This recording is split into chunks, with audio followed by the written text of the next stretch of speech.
Sierra Leone wins when they can participate. And I think that's the most important message.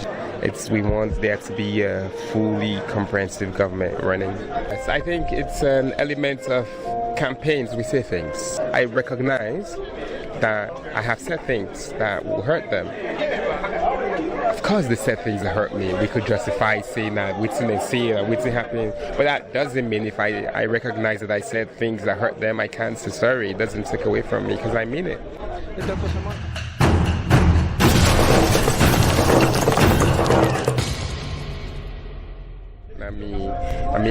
I'm auntie married from Pujan, and I think I didn't mention it as a political tool, but it's just to show how interconnected we all are. Dr. Alpha Wuri in Pekin from Binsi, now me Pujan family go married in Pujan. There is more that unites us. Right, our differences should speak to our diversity. It should speak to our unity. That they talk about, and I think that way they want for more all going to this dialogue, and it's easy for more defect and hala say, oh look, now course me try it. Well, inside your family, 7 people then they jam here and there, but that doesn't change the fact that we are a really unified and strengthened country. I don't want us to project, see like we all are bad people, and we all are bad. We can make palaver, but that don't mean we'll not go meet and bind. Okay. You say one of the highlights in your statement where the lead facilitator yourself highlights now that you say sorry for whatever you could have said as a government. We don't hurt anybody.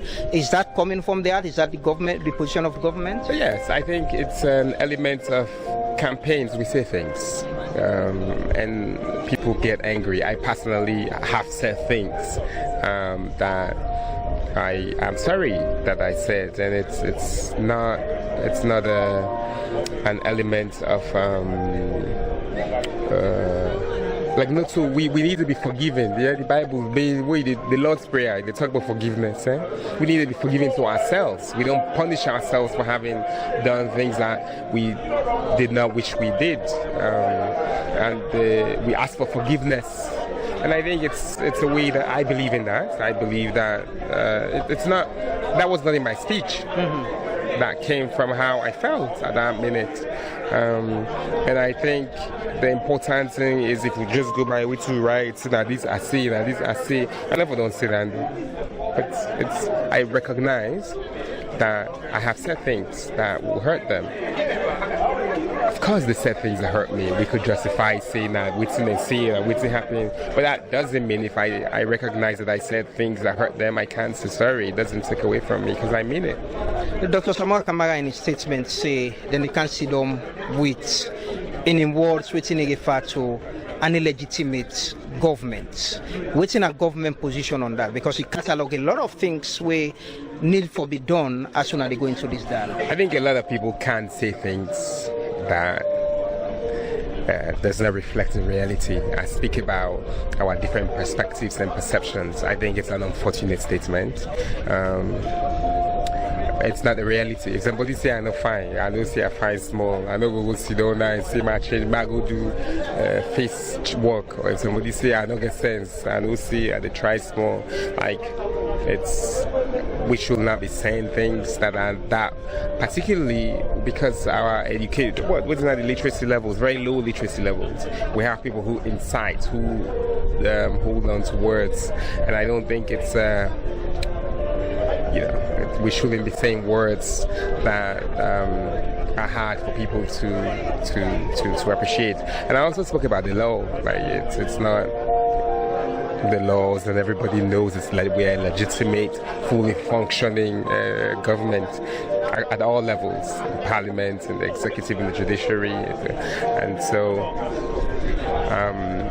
they can't talk. Maybe we'll talk behind the scenes for for the talk that can't say anything. Is this a dialogue for get the opposition for participate in governance or for address the concerns them within the case? Because one of the things we say they the two they put at the table, they also asking for a rerun of the election. It's a dialogue for us that will strengthen our democratic state institutions. That's the ethos with which we do the constitutional review. That's the ethos in which we develop a policy. That's the policies of governments. That's the ethos in which we have invested in human capital. That's the ethos in which our Big Five is. We really believe as a party and as a government that we must strengthen our democratic state institutions. A major part towards strengthened democratic institutions are participation of the opposition, particularly in Parliament. So it's a commitment to national development. We're here because we believe in national development, and we believe that everybody, the more voices at the table, the better. That's what we believe. So finally, waiting the people of Sierra Leone, everybody attention to waiting could be the outcome of this dialogue. Waiting them for expect. I think that we expect we will have a strengthened democratic process. As a country, we've done a lot. I speak about the Peace Commission. The Truth and Reconciliation spoke about the Peace Commission, which came from the Leone Peace Accord, which then shaped the National Consultative Dialogue in 2020, which established the Peace Commission. And now today, it's brought us here. That's a big positive thing. At the end of this is not a baby organization. 3 years, now they engaged the international organization and they too. We as a people should be proud of what we've built. And I think this is not a small thing. There are many countries who can't do what we've been able to do, and to be resilient and come together in spite of our differences. And it's being shepherded by a 3-year-old organization that we put together that came from previous recommendations. So as a people, I think there will be pride in what we've been able to accomplish as a country. I anticipate that the opposition will go to Parliament. I anticipate that the councils, they will take up their responsibility. I anticipate that there will be a lot more inclusive engagement in governance across various, like this independent review of the electoral bodies or the constitutional review process. We need a position for the Parliament.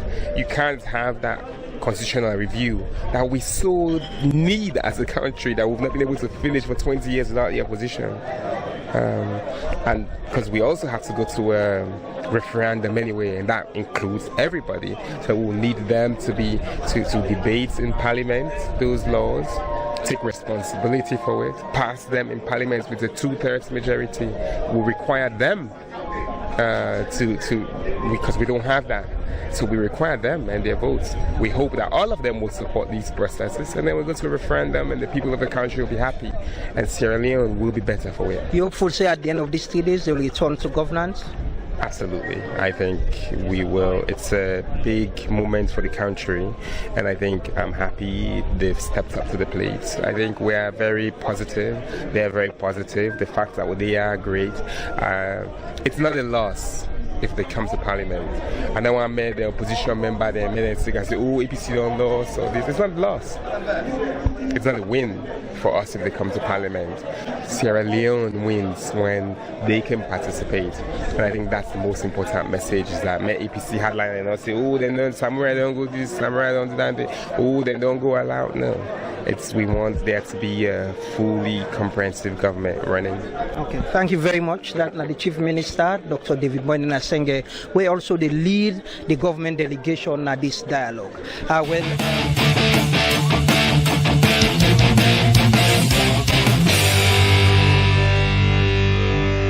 Please subscribe to my new YouTube channel Do Don Clin and hit the notification bell to be notified for new videos.